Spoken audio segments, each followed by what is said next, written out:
كتير مننا بيدور على كتب KG1 يكون فيها أسئلة كتير ومتنوعة. عشان كده بنقدم لك مجموعة المستوى الأول Build Your Child خاصة بKG1.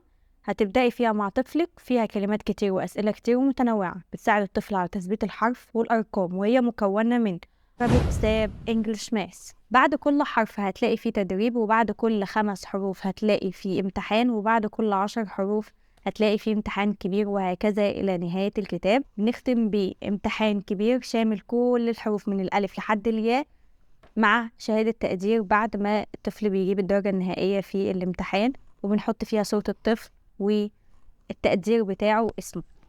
نفس الكلام في كتاب الحساب. بعد كل رقم هيدرسه الطفل هيلاقي فيه تدريب، وبعد كل 5 أرقام هيلاقي فيه امتحان، وبعد كل 10 هيلاقي فيه امتحان كبير، وهكذا إلى نهاية الكتاب.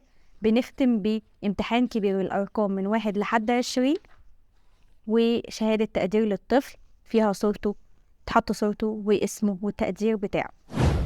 وهنا كتاب الإنجليش هيلاقي الطفل بعد كل حرف فيه تدريب مختلف طبعا زي بقية الكتب عن الحرف اللي قبليه. بعد كل 5 حروف الطفل هيلاقي امتحان، وبعد كل 10 هيلاقي امتحانين، امتحان على 5 وامتحان تاني على 10. كل ده بيثبت لنا المعلومة أكتر. إلى نهاية الكتاب هيلاقي امتحان كبير على كل الحروف من ال A لحد ال Z. بعد ما يقفل الدرجة بتاعته هنحط صورة الطفل واسمه.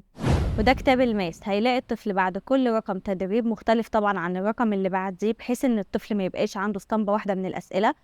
بعد كل 5 أرقام الطفل هيدرسهم هيلاقي امتحان، وبعد كل 10 أرقام الطفل هيدرسهم هيلاقي امتحانين، امتحان على ال5 اللي خدهم وامتحان على ال10 كلهم، بحيث ان الطفل يبقى في مراجعة مستمرة. وهكذا إلى نهاية الكتاب هيكون في امتحان شامل على الكتاب كله من أول نمبر 1 لحد نمبر 20. والطفل بعد ما يجاوب عليه وياخد الدرجة النهائية هياخد شهادة تقدير هنحط فيها صورة الطفل واسمه عليه. ودي مجموعة Build Your Child، مجموعة كويسة جدا ومجموعة شيقة جدا وممتازة جدا للأطفال KG1.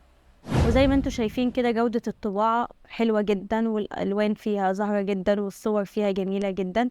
دي مجموعة Build Your Child على الطبيعة لطلب المجموعة